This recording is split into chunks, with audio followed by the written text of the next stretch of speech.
본 말씀을 통해서 연속과 단절, 연속과 단절이라는 제목으로 하나님의 말씀 증거하겠습니다.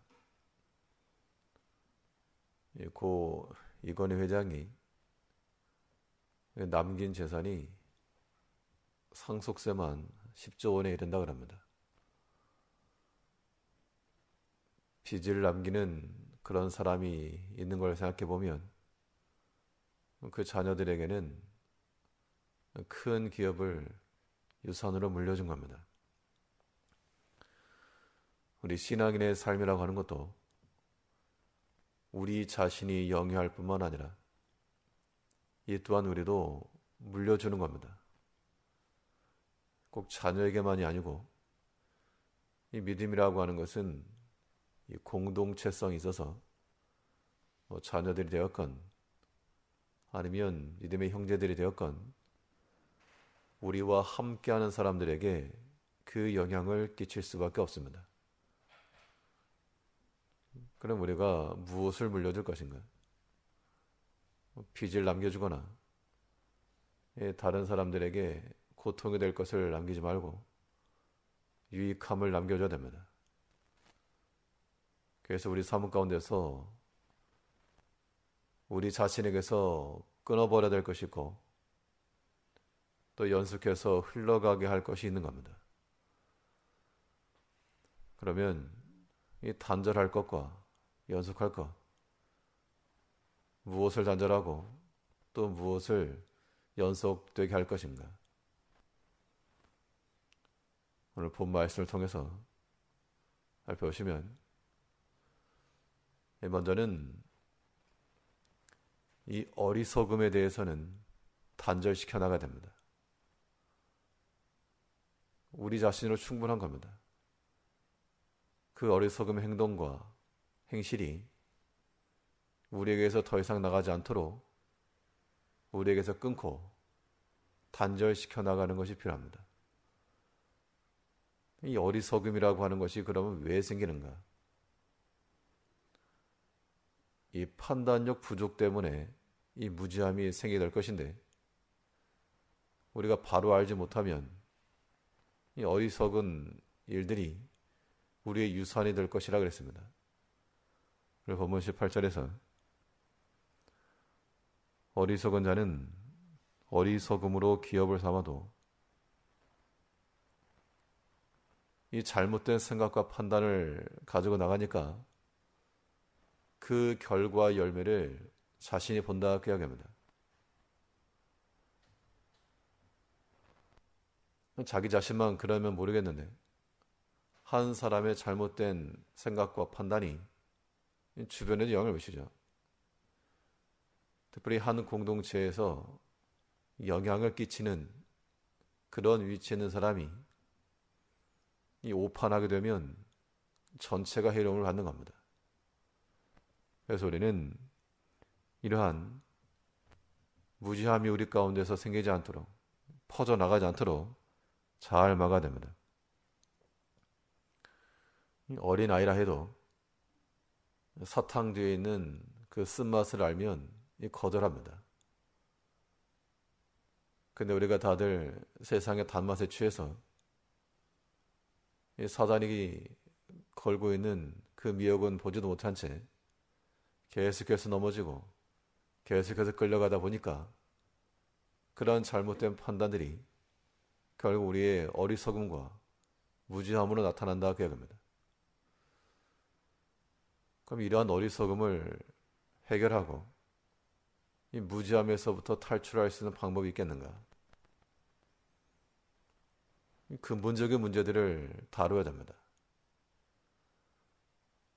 우리가 선과 악을 구별하고 신령업과 속된 것을 분별해낼 수 있는 그런 능력을 갖춰야지만 오판하지 않고 바르게 나가는 겁니다. 그래야 이 어리석음에서부터 벗어날 것인데 이러한 분별력이라고 하는 것은 어떻게 주어진가? 성경은 말하기를 우리가 선한 것을 분별하고 신령한 것을 구별해낼 수 있는 능력은 성령의 가르침을 잘 받을 때 가능하다 그랬습니다. 결국 우리가 하나님의 음성을 듣고 그의 인도를 잘 받는다 그러면 어리석음을 행하지 않을 것이요. 말로는 하나님을 잘 섬긴다 하지만 결국 사탄이 주는 세상의 단맛에 빠지는 자들은 어리석음의 결과를 유업으로 판다는 겁니다. 고린도전서 2장 13절에서 우리가 이것을 말하거니와 사람의 지혜로 가르친 말로 아니하고 오직 성령의 가르친 것으로 하니 신령한 것은 신령한 것으로 분별하느니라. 학생이 아무리 똑똑하다 그래도 선생의 지도를 잘 받아야지만 바른 길을 갈 수 있는 겁니다. 우리 자신이 오랫동안 신앙생활을 하고 많은 것을 알고 또 인생의 경험이 풍부하다 해도 그냥 세상의 지식으로만 살아갈 수 없기 때문에 반드시 하나님의 지도를 잘 받아야 됩니다. 성령께서 우리에게 그의 감동하심으로도 말씀하시고 양심의 가책을 통해서도 우리를 지도해 가실 때 그 지도를 잘 받으면 이 정확한 것이 보이는 겁니다. 옳은 것과 그른 것이 보이고 내가 나아갈 길과 멈춰야 할 길이 보이며 할 말과 그 말이 분별되는데 그 성령의 지도를 받지 못하니까 무엇이 옳은지 이것이 어떠한 결과를 가져오는지 모른다는 겁니다. 우리가 어떤 일을 행할 때 이 사람 참 지혜롭다 아니면 이 사람 어리석다 말하는 그 이유 가운데 하나는 지금 하는 그 일 다음에 이제 무슨 일을 할 것인가, 이것이 생각이 나는 사람은 일을 잘 처리할 것이고 그렇지 못하고 이 다음에 이제 뭘 해야 되는가 그걸 알지 못하면 이 어리석음 가운데 빠진다는 겁니다. 우리가 믿음으로 하는 일들은 지금 현재적만 아니고 반드시 그 다음이 어떻게 될 것인지까지도 생각해야 됩니다. 그 이유는 믿음이라고 하는 것 그 특징 자체가 보지 못하는 일에 증거를 했으므로 이 믿음이라고 하는 것은 이 장래일에 대한 소망으로 사는 겁니다.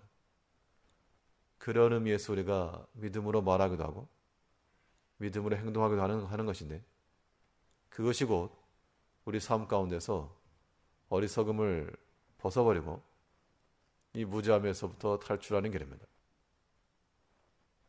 사람이 많이 배워서 혹은 아는 것이 많아서 어리석음에서 벗어난 것이 아니고 하나님의 지도를 따라 범사에 하나님이 지시하시는 그 길을 걸어가는 것, 그래서 이 거룩한 것과 부정한 것을 구별하고 속된 것과 또 정결한 것을 바로 볼 줄 아는 이러한 능력이 우리 가운데 있어야 하는 겁니다. 우리의 어리석은 말과 행실이 밖으로 나가게 되면 함께하는 자들에게 쓴 열매를 주는 줄을 다시 한번 생각을 하시고 이러한 무지한 행동들이 우리에게서 끊쳐질 수 있도록 바른 분별과 판단을 가지고 살아가는 우리가 되어야 되겠습니다. 그 반대로 연속적으로 이어져 가야 할 것은 무엇인가요? 어리석음이라고 하는 것을 단절시킨다면 우리는 연속적으로 지혜라고 하는 것을 연속시켜 나가야 됩니다. 이 지혜라고 하는 것은 이 판단력 충분에서 오는 겁니다. 이 판단력 부족에서 무지함이 온다면 우리의 바른 분별과 판단력 충분이라고 하는 것은 우리 성도들에게 지혜를 줄 것이고 그 지혜의 결과 선한 열매를 함께 누리는 겁니다. 그래서 슬기로운 자들은 그러한 지식으로서 자기의 영광을 삼다 그랬습니다. 그리고 보면 18절에서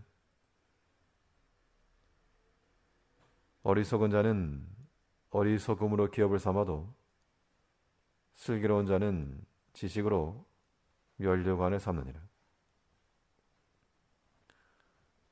지금 내가 얼마나 많이 알고 있는가, 얼마나 많은 경험을 하였는가, 그것으로서가 아니고 우리가 지식을 따라 인도함을 받을 때 그걸로 평가받는 겁니다.